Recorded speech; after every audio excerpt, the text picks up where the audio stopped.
अस्सलामु अलैकुम वरहमतुल्लाहि ताला वबरकातुहू। औज़ु बिल्लाहि मिनश शैतानिर रजीम। बिस्मिल्लाहिर रहमानिर रहीम।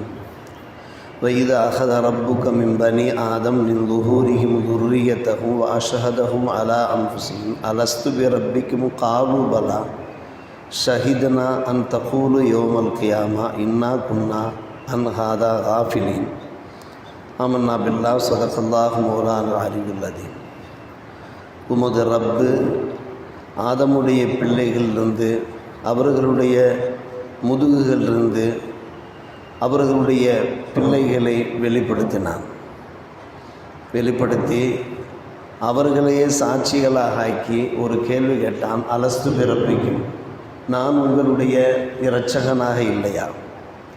அப்போது அந்த பிள்ளைகள் பதிலளித்தார்கள், ஆம், நாங்கள் சாட்சி பகர்கிறோம், நீ எங்களுடைய இறைவன் தான் என்று அவர்கள் பதிலளித்தார்கள். இதற்காக அல்லாஹ் அவர்களிடத்தில் அந்த வாக்குறுதியை வாங்கினான் என்றால் மறுமை நாளிலே இது விஷயமாக நாங்கள் பராமுகமாக இருந்தோம் என்று சொல்லிவிடக்கூடாது.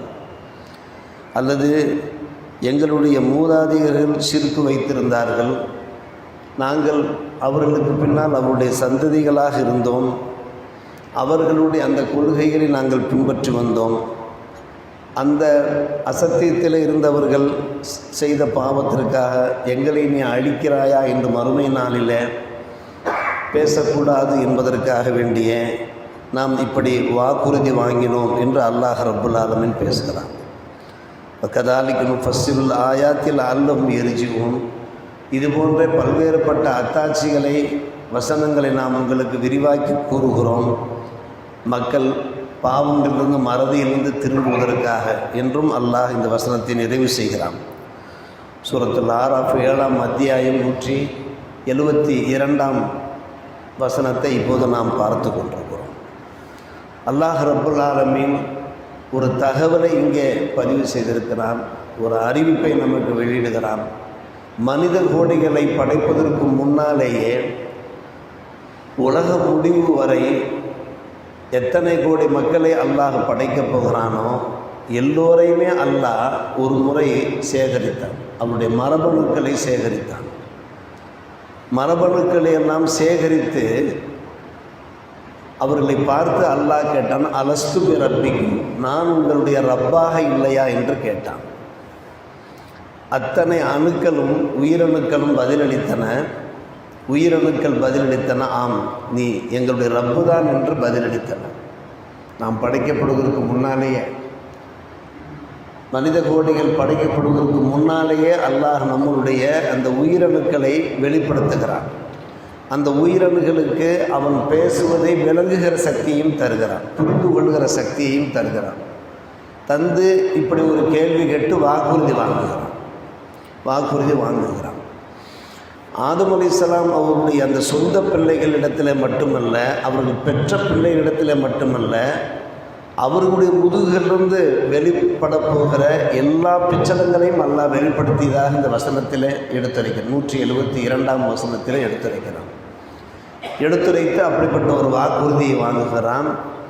அந்த மக்களிலே நாமும் இருக்கிறோம், அந்த உயிரணுக்களிலே நாமும் இருக்கிறோம், நம்முடைய பெற்றோர் இருக்கிறார்கள், அடுத்து நமக்கு பிறக்க போகிற பிள்ளைகள் பேரப்பிள்ளைகள் எல்லோருமே இருக்கிறார்கள். உயிரணுக்களாக எல்லோருமே நாம் அப்போது விண்ணப்பித்தோம், சமர்ப்பித்தோம், உறுதிப்படுத்தினோம், நிச்சயமாக யா அல்லாஹ் நீதான் எங்கள் இறைவன் என்று. இதை அல்லாஹ் இப்போது நமக்கு ஞாபகப்படுத்துகிறார். எப்போதோ நடந்த ஒரு சம்பவம், நாமெல்லாம் படைக்கப்படுவதற்கு முன்னால் ஒரு சம்பவம், எப்படி நமக்கு அது நினைவில் இருக்கும், ஞாபகத்தில் இருக்கும். ஆனால் அல்லாஹ் என்ன செய்கிறான், அன்பான பெருமக்களே, தங்களுடைய தூதர்கள் மூலமாக அந்த விஷயத்தை நமக்கு நினைவுபடுத்துகிறான். நேற்று நடந்த விஷயம் இன்றைக்கு நமக்கு நினைவில் இருப்பதில்லை. ஒரு மாதத்திற்கு ஓராண்டுக்கு பல ஆண்டுகளுக்கு முன்னால் நடைபெற்ற எத்தனையோ விஷயங்கள் நமக்கு மறந்து போகும். நம்மை படைப்பதற்கு முன்னாலேயே நம்முடைய உயிரணுக்களை உண்டாக்கி அல்லாஹ் கேட்ட கேள்வி எப்படி நமக்கு நினைவில் இருக்கும்? சற்று யோசித்து பாருங்கள். அல்லாஹ் அந்த வசனத்தின் தொடர்ச்சியிலே கூறுகிறான், இது விஷயமாக நாங்கள் மறந்து போயிருந்தோம், பராமுகமாக இருந்தோம் என்று மறுமை நாளிலே நீங்கள் தட்டி கழித்து விடக்கூடாது என்பதற்காக வேண்டிதான் நாம் என்ன செய்கிறோம், உங்களுக்கு இதை இறை தூதர்கள் மூலமாக ஞாபகப்படுத்துகிறோம் என்று சொல்கிறார். இறை தூதர்கள் இந்த விஷயத்தை நமக்கு ஞாபகப்படுத்தி கொண்டே இருக்கிறார். எல்லார் மனதிலேயும் இறைவன் ஒரே இறைவன் என்று ஒன்று இருக்கத்தான் செய்கிறது, அந்த கொள்கை இருக்கத்தான் செய்கிறது. ஆனால் சைத்தானுடைய அந்த வழிகாட்டுதலின் பேரிலே அதிலிருந்து பிறந்து சென்று கொண்டிருக்கிறார் என்பதுதான் உண்மை. நம்முடைய உடம்பில் இருக்கக்கூடிய அந்த மரபு அணுக்களிலே இறைவன் ஒருவன் தான் என்பது கலந்திருக்கிறது, இரத்தத்தோடு கலந்திருக்கிறது. இருந்தும் கூட சைத்தான் அந்த ஒரே இறைவன் என்கின்ற அந்த நிலைப்பாட்டிலிருந்து தவறு செய்து விடுகிறான் என்று அல்லாஹ் இங்கே நமக்கு அறிவுறுத்தி கொண்டிருக்கிறான்.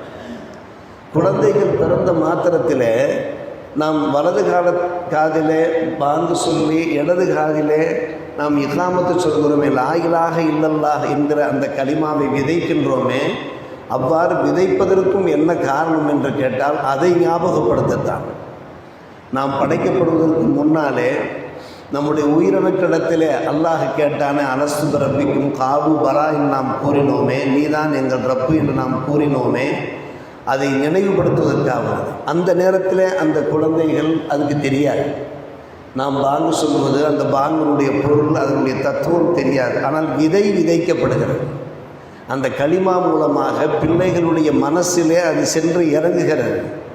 பின்னால் அந்த பிள்ளைகள் ஒரே இறைவனைத்தான் ஏற்க வேண்டும், வணங்க வேண்டும், ஒரே இறைவனுக்குத்தான் கட்டுப்பட வேண்டும் என்பதற்காக. அப்படியெல்லாம் அன்பான பெருமக்களை அறிவியலார் என்ன சொல்கிறார்கள் என்றால், இது ஒவ்வொரு மனிதனுடைய இரத்தத்தோடும் கலந்த ஒரு விஷயம். இருந்தும் கூட மக்கள் மனமாறி வாழ்கிறார்கள், மதமாறி வாழ்கிறார்கள் என்ற அறிவியலார் நமக்கு இதை எடுத்துரைக்கிறார். இதை நாம் ஏற்றுக்கொண்டிருக்கிறோம். அல்லாஹ்வுடைய மிகப்பெரிய கிருபை. அந்த நேரத்தில் என்ன நடந்தது என்பது நமக்கு நினைவில் இருக்கிறதோ இல்லையோ, ஆனால் அல்லாஹ் ரப்புல் ஆலமீன் அதன் வழியே நம்மை நடத்தி கொண்டிருக்கிறார். சற்று யோசித்து பார்க்க வேண்டும். எத்தனையோ பேர் முஸ்லீம்கள் இஸ்லாத்திலிருந்து தடம்புரண்டு சென்று கொண்டிருக்கிறார். இஸ்லாத்திலிருந்து அவர்கள் முஸ்லீம்களுடைய அந்த கொள்கை கோட்பாடுகளை, அதனுடைய அந்த பண்பாடுகளை, அதனுடைய சீரிய கலாச்சாரங்களை, அறிவார்ந்த கலாச்சாரங்களை பின்பற்றாமல் இருந்தாலும் கூட தான் ஒரு முஸ்லீம் என்று சொல்வதிலே பெருமை கொள்கிறார், மகிழ்ச்சி அடைகிறார். என்ன காரணம்? அன்று விதைக்கப்பட்ட விதை தான் காரணம். இஸ்லாம் என்கிற காலு பலா என்கிற அந்த விதை விதைக்கப்பட்டதன் விளைவுதான் அன்பான பெருமக்களே தம்முடைய இஸ்லாத்தை அவர் விட்டு கொடுக்க தயாராக இல்லை என்பதை இன்றைக்கு நமக்கு தஃப்சீர் விரிவுரையாளர்கள் விளக்கி தருகிறார்கள். முஸ்லிம்களாக இருக்கக்கூடியவர்கள் என்றைக்குமே இஸ்லாத்தை விட்டு கொடுக்க மாட்டார்கள். ஆனால் சில தவறுதலான முறையில் சில பேருடைய தவறான வழிகாட்டுதலின் பேரில் அல்லது மனமுரண்டின் காரணமாக, சைத்தானுடைய சேஷ்டைகளின் காரணமாக ஒரு சில பேர் விலகி போவது என்பது அது அவர்களுக்கு ஏற்படுகின்ற ஒரு நிலைமை.